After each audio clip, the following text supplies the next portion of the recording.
Hello എല്ലാവർക്കും നമസ്കാരം. ഐപ്ലസിൻ്റെ പുതിയൊരു വീഡിയോയിലേക്ക് സ്വാഗതം. അപ്പോൾ നമ്മൾ സെറ്റ് ജനുവരി 2024 ചോദ്യങ്ങൾ ചെയ്തു തുടങ്ങുകയാണ്. അപ്പോൾ ഏറ്റവും ആദ്യം മാത്തമാറ്റിക്കൽ ഫിസിക്സ് ആണ്. ഞാൻ ഓരോ ഭാഗങ്ങളായിട്ടാണ് ചെയ്യുന്നത് കേട്ടോ. അപ്പോൾ ഏറ്റവും ആദ്യം നമുക്ക് മാത്തമാറ്റിക്കൽ ഫിസിക്സിൽ നിന്ന് സെറ്റ് 2024 ജനുവരിയിൽ ചോദ്യങ്ങളൊന്ന് ചെയ്യാം. ഓക്കെ, നമുക്ക് അടുത്ത വീഡിയോയിൽ വേറെ പേപ്പറുകൾ ചെയ്യാം കേട്ടോ, കുഴപ്പമൊന്നുമില്ല. അപ്പോൾ ഇപ്പോൾ നമുക്ക് മാത്സിലെ കാര്യങ്ങൾ ചെയ്യാം. അപ്പോൾ എനിക്ക് തോന്നുന്നു പൊതുവേ പരീക്ഷ കുറച്ച് ഈസി ആയിരുന്നു അല്ലേ? പൊതുവേ ഈസി ആയിരുന്നു. ഇപ്പോൾ നന്നായിട്ട് എഴുതാൻ പറ്റാത്ത ആളുകൾ പറയുന്നത്, പിന്നെ ആര് പറഞ്ഞു ഈസി ആയിരുന്നു എന്ന്? പഠിച്ച ഈസിയാണ്. ഈസിന്ന് വെച്ചാൽ ഭയങ്കര ഈസി ആയിരുന്നു പരീക്ഷ കേട്ടോ. അപ്പോൾ ഇതുവരെ പഠിക്കാൻ തുടങ്ങിയിട്ടില്ലെങ്കിൽ ഇപ്പോൾ തൊട്ട് പഠിച്ചു തുടങ്ങിയുള്ളൂ. ശരി, അപ്പോൾ ഒന്നാമത്തെ ചോദ്യം വളരെ സിമ്പിളാണ്. ചോദ്യം നോക്കൂ. If the function f of t is equal to 1, it's Laplace transform f of is given by. Laplace transform കണ്ടുപിടിക്കാനാണ് നമ്മൾ പറഞ്ഞിരിക്കുന്നത്. അപ്പോൾ നമുക്കൊരു ഫംഗ്ഷൻ എന്ന് പറഞ്ഞിട്ടുണ്ട്. നമ്മുടെ ഫംഗ്ഷൻ വൺ എന്ന് പറയുന്ന നമ്പറാണ് നമ്മുടെ ഫംഗ്ഷൻ. ആ 1 എന്ന് പറയുന്ന നമ്പർ ഫംഗ്ഷൻ്റെ ലാപ്ലേസ് ട്രാൻസ്ഫോം എന്താണെന്നതാണ്. ഇത് പഠിച്ചിട്ടുള്ള ആളുകൾക്ക് ചോദ്യം വായിക്കുമ്പോൾ തന്നെ ഓപ്ഷൻ കറപ്പിക്കാൻ പറ്റും. ഓപ്ഷൻ ഏതാ? ഡി ആണ്, 1/s അല്ലേ? അതായത് ലാപ്ലേസ് ഓഫ് 1 ഇങ്ങനെ നമ്മൾ എഴുതുന്നത്, ലാപ്ലേസ്. അപ്പോൾ ഈ ചില സാറേ ഇത് എന്താണ് ഈ ലാപ്ലേസ് എന്ന് പറഞ്ഞു കഴിഞ്ഞാൽ, നമ്മൾ ഫുറിയർ സീരീസ് പറയാറില്ലേ? ഫുറിയർ ട്രാൻസ്ഫോം ഒക്കെ നമ്മൾ പറയാറില്ലേ? അതുപോലെ തന്നെയുള്ളൊരു ട്രാൻസ്ഫോർമേഷൻ മെത്തേഡാണ് ലാപ്ലേസ് ട്രാൻസ്ഫോം എന്ന് പറയുന്നത്. അപ്പോൾ ലാപ്ലേസ് ഓഫ് 1 എന്ന് പറഞ്ഞു കഴിഞ്ഞാൽ എന്താണ്? 1/s ആണ്. ഓക്കെ അല്ലേ? ഇപ്പോൾ നിങ്ങൾ ചോദിക്കും, സാർ ഇത് ആൻസർക്ക് നോക്കി അറിയാൻ പറ്റില്ലേ ഓപ്ഷൻ ഡി 1/s ആണെന്ന്? ഇതിലിപ്പോൾ എന്താ പുതുമ സാറ് പറയുന്നത്? 1/s ആണ്. പക്ഷേ ഞാൻ ഇത് മാത്രമല്ല പറയാൻ പോകുന്നത്. ഒരുപക്ഷെ അടുത്ത പരീക്ഷയ്ക്ക് ഇതുപോലൊരു ചോദിക്കാം. അപ്പോൾ ഇതുമായിട്ട് ബന്ധപ്പെട്ട് കുറച്ച് നമുക്ക് ബൈഹാർട്ട് പഠിക്കേണ്ടതായിട്ടുള്ള കുറച്ച് ഫോർമുലാസ് ഉണ്ട്. ആ ഫോർമുലാസ് മാത്രമെങ്കിലും നിങ്ങൾ പഠിക്കാൻ നോക്കുക. ബാക്കിയുള്ളതൊന്നും പഠിച്ചില്ലെങ്കിൽ കുഴപ്പമൊന്നുമില്ല കേട്ടോ. ആർക്കും കുഴപ്പമില്ല. നിങ്ങൾ പഠിച്ചാൽ നിങ്ങൾക്ക് കൊള്ളാം. ശരി, അപ്പോൾ ലാപ്ലേസ് ഓഫ് 1 എന്ന് വെച്ചാൽ 1/s ആണ്. ഇനി ലാപ്ലേസ് ഓഫ് ഓരോന്ന് എഴുതണം കേട്ടോ. Laplace of e raise to a t. Laplace of e raise to a t എന്ന് പറഞ്ഞു കഴിഞ്ഞാൽ 1/s - a ആണ്. എന്താണ് Laplace of e raise to a t എന്ന് വെച്ചാൽ എന്താണ്? 1/s - a ആണ്. കാണാതെ പിടിക്കാം. ഓക്കെ, ഇനി Laplace of t raise to n എന്ന് പറഞ്ഞു കഴിഞ്ഞാൽ n factorial divided by s raise to n+1 എന്ന് എഴുതാം അല്ലേ? Laplace of t raise to n is equal to n factorial divided by s raise to n+1 എന്ന് എഴുതാം. ഇനി Laplace of sine a t is equal to a divided by s² plus a² എന്ന് എഴുതാം. ഇനി Laplace of cos a t എന്ന് പറഞ്ഞു കഴിഞ്ഞാൽ s divided by s² plus a² ആണ്. ഓക്കെ, ഇനിയുണ്ട് Laplace of sine h a t. Laplace of sine h a t is equal to a divided by s² minus a². a divided by s² minus a².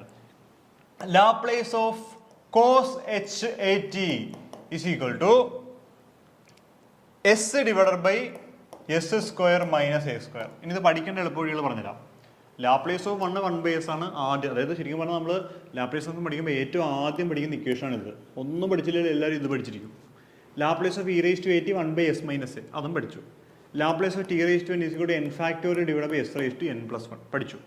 Laplace of sine h a t is equal to a divided by s² plus a². Cos h a t എന്ന് പറഞ്ഞാൽ s divided by s² plus a². അപ്പോൾ ഇങ്ങനെ കൊടുത്താൽ മതി. Sign ആണെങ്കിൽ മുകളിൽ a വരണം, cos ആണെങ്കിൽ മുകളിൽ s വരണം, താഴെ s² പ്ലസ് a² കോമൺ ആണ്. ഓക്കെ, അപ്പോൾ sine h a t is equal to a divided by s² plus a². Cos a t is equal to s divided by s² plus a². ഇനി sign h a T ആണെങ്കിൽ എന്ത് ചെയ്താൽ മതി? താഴെ minus ഇട്ടാൽ മതി.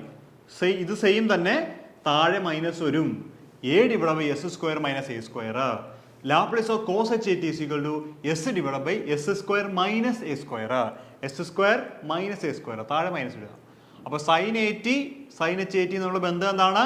താഴെ പ്ലസ് മാറ്റി മൈനസ് ഇട്ടാൽ മതി. കോസ് എ ടിയും കോസ് എച്ച് എ ടി എന്നുള്ള വ്യത്യാസം എന്താണ്? താഴെ മൈനസ് മാറ്റി ഇട്ടാൽ മതി. വേറെ ഒരു കുഴപ്പവും അതിൻ്റെ അകത്തില്ല. ഓക്കെ, അങ്ങനെയാണെങ്കിൽ ഒരു സൂത്രപ്പണി കൂടി ഞാൻ പറഞ്ഞുതരാം. ഇപ്പോൾ ഇങ്ങനെയാണ് ചോദിക്കുന്നതെങ്കിൽ Laplace of e raise to a t into t raise to n എന്നാണ് ചോദിക്കുന്നത് വിചാരിക്കുക. ഇങ്ങനെ ചോദിച്ചാൽ നിങ്ങൾ എന്ത് ചെയ്യണമെന്ന് ഞാൻ പറഞ്ഞുതരാം. ഇങ്ങനെ ചോദിക്കുകയാണെങ്കിൽ ആദ്യം ടി റൈസ് ടു n ന്റെ ലാപ്ലേസ് ട്രാൻസ്ഫോം എഴുതുക. ടി റേഷ്യോന്റെ ലാപ്ലേസ് ട്രാൻസ്ഫോം എന്താ? n factorial divide by s raise to n plus 1 ആണ്. എന്നിട്ട് എന്ത് ചെയ്യുക? ഇവിടെ e raise to a t ഉണ്ടെങ്കിൽ എസ് കാണുന്നിടത്തെല്ലാം എസ് മൈനസ് എ എന്നിട്ട് കൊടുക്കണം. ഇതാണ് പരിപാടി. അപ്പോൾ that is equal to n factorial divide by s minus a whole raise to n plus 1. കണ്ടോ? അതായത് റൈറ്റിൽ കിടക്കുന്ന ഫംഗ്ഷന്റെ കൂടെ ഇടതുവശത്ത് e raise to a t വന്നു കഴിഞ്ഞാൽ എന്ത് ചെയ്യണം? റൈറ്റിൽ കിടക്കുന്ന ഫംഗ്ഷന്റെ ലാപ്ലേസ് ട്രാൻസ്ഫോം എഴുതിയ ശേഷം ആ ലാപ്ലേസ് ട്രാൻസ്ഫോമിൽ എവിടെയൊക്കെ എസ് ഉണ്ടോ ആ എസിന്റെ അടുത്തെല്ലാം എന്ത് കൊടുക്കണം? എസ് മൈനസ് എ എന്ന് കൊടുക്കണം. എന്ത് കൊടുക്കണം? എസ് മൈനസ് എ എന്ന് കൊടുക്കണം. ഓക്കെ, അങ്ങനെയാണെങ്കിൽ ഒരു പ്രോബ്ലം ഞാൻ കാണിച്ചിട്ടെ. ഇവിടെ ഇടയ്ക്ക് ഇവിടെ എഴുതാം. ചോദ്യം ഇതാണ്: Laplace of e raise to a t sine a t. ഇതാണ് ചോദ്യം. എന്ത് ചെയ്യുക?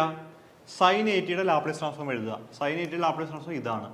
അപ്പോൾ a divided by s square plus a square ആണ്. അടുത്ത സ്റ്റെപ്പ് എന്താ? E raise to a t ഉള്ളതുകൊണ്ട് എസ് കാണുന്നിടത്തല്ല എസ് മൈനസ് എ എന്ന് കൊടുക്കണം. ശരിയല്ലേ? അപ്പോൾ a divided by s minus a the whole square minus a square എന്ന് എഴുതാം. കണ്ടോ? കണ്ടോ? പ്ലസ് ആണ്. S minus a the whole square plus a square. Cos a t ആയിരുന്നെങ്കിൽ ഇവിടെ എസ് മൈനസ് എ വരും. ഇവിടെ എസ് മൈനസ് എ കൊടുക്കണം, ഇവിടെയും എസ് മൈനസ് എ കൊടുക്കണം. ഇതാണ് വ്യത്യാസം. കണ്ടോ? ഇതാണ് വ്യത്യാസം. That's it. ഓക്കെ, എഴുതി എടുത്തല്ലോ. ഇനിയിപ്പോൾ വേറെ ഏതെങ്കിലും ചോദിക്കാം. അപ്പോൾ അതുകൊണ്ട് നന്നായിട്ട് പഠിക്കണേ. രണ്ടാമത്തെ ചോദ്യം: the degree of differential equation d square y by dx square whole square is equal to 1 plus dy by dx the whole raised to 1 by 2 is. അപ്പോൾ ഈ പ്രോബ്ലം ചില ആൾ കാണുമ്പോൾ ഓർക്കും ഇതെന്തോ വലിയ സംഭവമാണ്, മറ്റേതാണ് മറിച്ചാണെന്നൊക്കെ വിചാരിക്കും. അപ്പോൾ ഒരു ഡിഫറൻഷ്യൽ ഇക്വേഷൻ്റെ ഓർഡറും ഡിഗ്രിയും ചോദിച്ചു കഴിഞ്ഞാൽ എന്ത് ചെയ്യണമെന്ന് ചോദിച്ചു കഴിഞ്ഞാൽ, ഫ്രാക്ഷൻസ് ഉണ്ടെങ്കിൽ ആ ഫ്രാക്ഷൻസിനെ എല്ലാം നിങ്ങൾ റിമൂവ് ചെയ്യണം. അങ്ങനെ റിമൂവ് ചെയ്താൽ മാത്രമേ നമുക്ക് കൃത്യമായിട്ട് തന്നെ ഡിഗ്രി ഓർഡറും പറയാൻ പറ്റുള്ളൂ. അപ്പോൾ ഇവിടെ ഫ്രാക്ഷൻസ് ഉണ്ടോ എന്ന് നോക്കണം. ഇവിടെ ഫ്രാക്ഷൻ ഉണ്ട്. റേസ് ടു 1/2 ഉണ്ട്. അപ്പോൾ ഈ റേസ് ടു 1/2 കളയണേ എന്ത് ചെയ്യണം? ഇടതുവശവും വലതുവശവും ഒരു 2 കൊണ്ട് സ്ക്വയർ ചെയ്താൽ മതി അല്ലേ? അപ്പോൾ നമുക്ക് എന്ത് ചെയ്താലോ? D square y by d x square whole square, അതിൻ്റെ സ്ക്വയർ ചെയ്യുക, ഹോൾ സ്ക്വയർ. കണ്ടോ?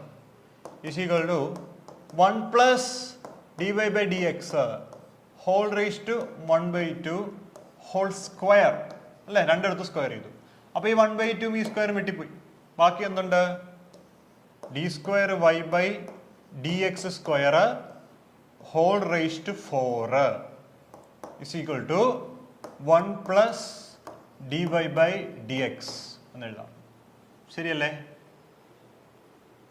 ഓക്കെ, അപ്പോൾ ഇവിടെ നമുക്ക് ഡിഗ്രിയാണ് കണ്ടുപിടിക്കേണ്ടത്. ഡിഗ്രി എങ്ങനെയാണ് ഡിഗ്രി കണ്ടുപിടിക്കുന്നത്?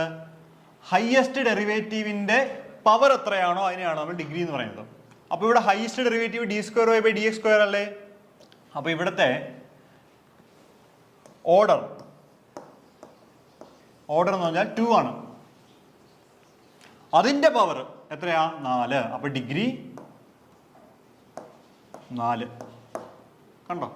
അപ്പോൾ എന്താണ് ഓർഡർ എന്ന് ചോദിച്ചു കഴിഞ്ഞാൽ, തന്നിരിക്കുന്ന ഡിഫറൻഷ്യൽ ഇക്വേഷന്റെ ഹയസ്റ്റ് ഡെറിവേറ്റീവിന്റെ ഡെറിവേറ്റീവ് എന്താണോ അത് എത്ര ടൈംസ് ഡെറിവേറ്റീവ് ആവുന്നുണ്ട് അതിനെയാണ് നമ്മൾ എന്ത് പറയുന്നത്? അതിന്റെ ഓർഡർ എന്ന് പറയുന്നത്. ഓർഡർ, ഹയസ്റ്റ് ഓർഡർ ഡെറിവേറ്റീവ് എത്ര ഓർഡറിലാണ് ഹയസ്റ്റ് ആയിട്ട് ഡെറിവേറ്റീവ് നിൽക്കുന്നത് അതിനെയാണ് നമ്മൾ അതിന്റെ ഓർഡർ എന്ന് പറയുന്നത്. അപ്പോൾ ഇവിടെ ഡി സ്ക്വയർ, ഇപ്പോൾ d by b d s first order ആണ്, ഇവിടെ സെക്കൻഡ് ഓർഡർ ഡെറിവേറ്റീവ് ആണ്. അപ്പോൾ നമ്മൾ ഓർഡർ ആണ് second order derivative. Highest order ഏതാ? 2. അങ്ങനെ വേണം ഓർഡർ. എനിക്ക് ഈ ഓർഡറിന് ഡിഗ്രി തിരിഞ്ഞു പോകാറുണ്ട്. അപ്പോൾ ഞാൻ വെച്ചാൽ second order differential equation, first order differential equation. അപ്പോൾ ഇവിടെ സെക്കൻഡ് ഓർഡർ ഡിഫറൻഷ്യൽ ഇക്വേഷൻ വലുത്. അപ്പോൾ ഓർഡർ 2. ആ 2 ഓർഡർ ഹയസ്റ്റ് ആയിട്ടുള്ള ആളുടെ പവർ എത്രയാണോ അതിനെയാണ് നമ്മൾ ഡിഗ്രി എന്ന് പറയുന്നത്. അപ്പോൾ ഇവിടെ എത്ര? ഡിഗ്രി 4 ആണ്. കണ്ടോ? അപ്പോൾ ഉത്തരം ഏതാ? ബി, ഓപ്ഷൻ ബി ആണ് റൈറ്റ് ചോയ്സ്. 4. സിമ്പിൾ ചോദ്യമാണ്. നമുക്ക് ഈ ഡിഫറൻഷ്യൽ ഇക്വേഷൻ കാണുമ്പോൾ എന്തൊക്കെയോ വലിയ സാധനങ്ങളാണെന്ന് തോന്നും, പക്ഷെ അത്രയൊന്നും ഇല്ല. 4 ആണ് ഉത്തരം കേട്ടോ. യെസ്, അടുത്തത് മൂന്നാമത്തെ ചോദ്യം. 3 number 3. The diagonal element of a diagonal matrix are 5, 1, 3. The eigen value of the matrix. Eigen value അപ്പോൾ നമുക്കൊരു ഡയഗണൽ മെട്രിക്സ് തരികയാണെങ്കിൽ, ഇപ്പോൾ ഇതാണ് ഡയഗണൽ മെട്രിക്സ് എന്ന് വിചാരിക്കുക. സോ 5 ഉണ്ട്, 1 ഉണ്ട്, അതുപോലെ 3 ഉണ്ട്. ഇതാണ് ഡയഗണൽ എലമെന്റ്. ഡയഗണലിലുള്ള എലമെന്റുകളാണ് ഇതെല്ലാം. ബാക്കിയൊക്കെ നമുക്ക് 0 എന്ന് വേണമെങ്കിൽ വിളിക്കാം.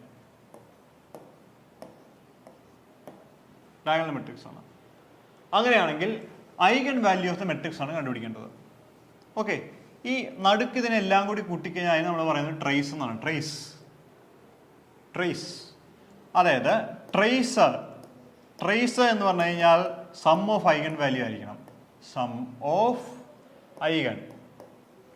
Eigen values. ഓക്കെ, ഇനി ഒരു മെട്രിക്സിന്റെ ഡിറ്റർമിനന്റ് എന്ന് വെച്ച് കഴിഞ്ഞാൽ പ്രോഡക്റ്റ് ഓഫ് ഐഗൺ വാല്യൂസ്.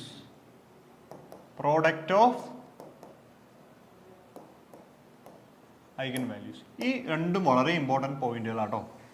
ഒന്ന്, ട്രേസ് എന്ന് പറഞ്ഞാൽ എന്താണ്? Sum of eigen value. Trace എന്ന് വെച്ചാൽ ഡയഗണൽ എലമെന്റുകളുടെ സമ്മിനെയാണ് നമ്മൾ ട്രേസ് എന്ന് പറയുന്നത്. പിടികിട്ടുക. അപ്പോൾ ഈ 3 സംഖ്യകൾ കൂട്ടുന്നതും ഈ മെട്രിക്സിന്റെ ഐഗൺ വാല്യൂ കൂട്ടുന്നതും തുല്യമായിരിക്കണം. പിടികിട്ടുന്നുണ്ടോ? അപ്പോൾ 5 3 8 1 9. അപ്പോൾ നമ്മുടെ ട്രേസ് എത്രയാണ്? ട്രേസ് ഇസ് ഈക്വൽ ടു 9 അല്ലേ? അപ്പോൾ സം ഓഫ് ഐഗൺ വാല്യൂ എത്രയായിരിക്കണം? 9 ആയിരിക്കണം. അപ്പോൾ ഓപ്ഷൻ നോക്കണം. ഇതെല്ലാം കൂടി കൂട്ടുമ്പോൾ 9 കിട്ടുന്ന ഏതെങ്കിലും ഉണ്ടോ എന്ന്. 7 3 10 14. അപ്പോൾ ഇതല്ല എന്ന് മനസ്സിലാക്കുക. അപ്പോൾ ഇത് കൂട്ടിയാലും 9 കിട്ടില്ല, ഇത് കൂട്ടിയാലും 9 കിട്ടില്ല അല്ലേ?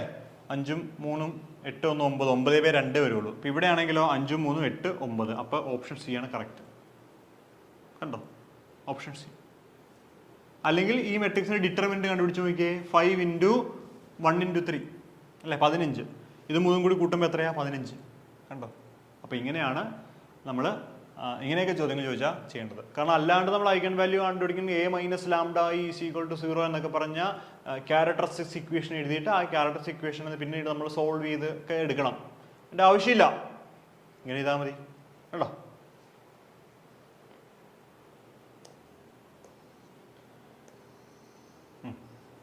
പിന്നെ ചോദിച്ചിരിക്കുന്നത് ഡയറക്റ്റ് ടൈപ്പ് ഓഫ് ക്വസ്റ്റ്യൻ ആണ് ചോദിച്ചിരിക്കുന്നത്.